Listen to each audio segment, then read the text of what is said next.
Alors, malgré quelques faiblesses, je crois qu'il s'agit d'un plan métropolitain d'aménagement et de développement bien conçu, assez complet, assez détaillé, avec des orientations et des objectifs qui sont clairs.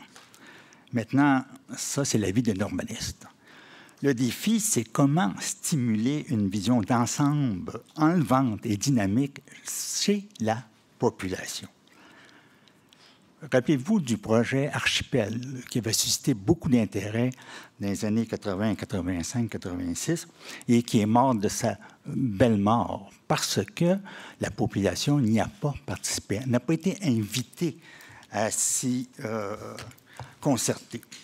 Par contre, vous avez des projets peut-être de moindre envergure, comme le Vieux-Port, qui ont été des projets, en fait, merveilleux, dans le sens que le Vieux-Port est le mieux aménagé de tous ceux de la côte est américaine et reçoit entre 6 millions et 8 millions de visiteurs.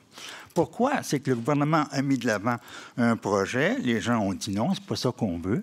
Ce qu'on veut, c'est de voir le fleuve.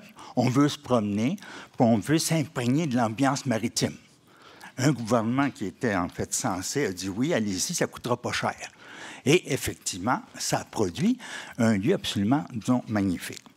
Alors, à mon avis, pour réussir auprès de la population, il faut proposer une vision enlevante, non pas professionnelle, mais enlevante, comme un plan image qui va favoriser effectivement cette espèce d'adhésion des citoyens en disant « mais ça, c'est notre métropole ». Alors, quel est l'essence ou l'ADN de l'agglomération métropolitaine? On oublie un peu trop que c'est un site unique au Canada. L'Archipel est un site unique au Canada. Et pour conserver la valeur de ce site, il faut protéger effectivement le Montréal bleu et le Montréal vert. Et pour protéger ce milieu naturel, il faut identifier des lieux de développement.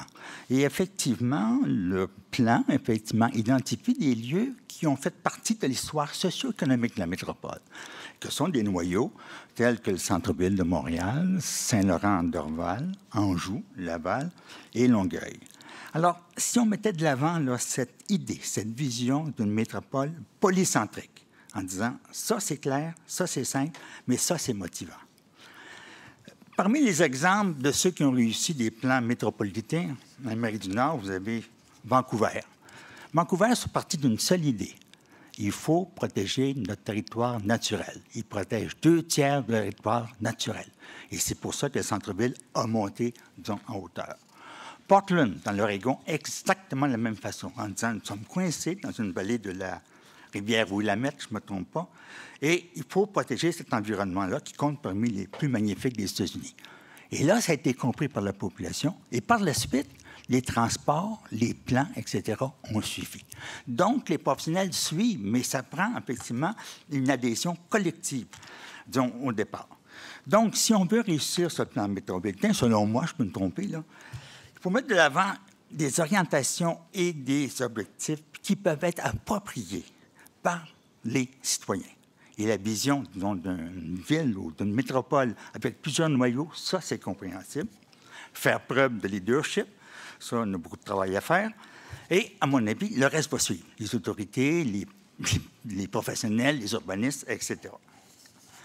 Alors, comme stratégie de départ pour réaliser ce plan image, je pense qu'il faut promouvoir l'identité, les acquis et le potentiel de chacun de ces noyaux, de façon qu'ils rentrent en concurrence entre eux. Bon, au centre-ville, ça ne va pas si mal. On a la ville intérieure la plus développée au monde. La deuxième densité résidentielle après New York, ce n'est pas si mal.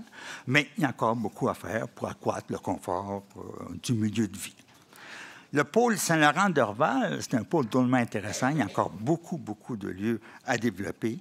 Mais il faut donner une âme, effectivement, à ce pôle-là. Ça commence un peu avec le Bois-Franc. Pôle d'Anjou, il faut sortir de l'anonymat. Moi, je l'ai découvert en passant sur l'autoroute métropolitaine. Bon, il était là, c'est surprenant, mais personne n'en parle, puis on ne sent rien de ce pôle-là. Laval n'a pas de cœur. Laval a besoin d'un cœur. Et qu'on veuille pas, qu'on veuille pas, les gens s'imaginent, les recherches le disent, ceux qui sont en banlieue, lorsqu'ils vont être fatigués de couper le gazon, ne viendront pas nécessairement à Montréal. ils vont essayer de trouver d'autres lieux dans cette banlieue-là. Alors, pourquoi pas commencer à donner un cœur, disons, à cette ville de Laval, de façon qu'elle puisse s'identifier et être différente de Montréal et différente de Longueuil. Longueuil, à mon avis, a une chance, elle a un bon patrimoine naturel et bâti, et elle peut effectivement travailler avec ça pour attirer des résidents, attirer de l'emploi. Donc, une espèce de compétition entre les pôles visant le développement durable.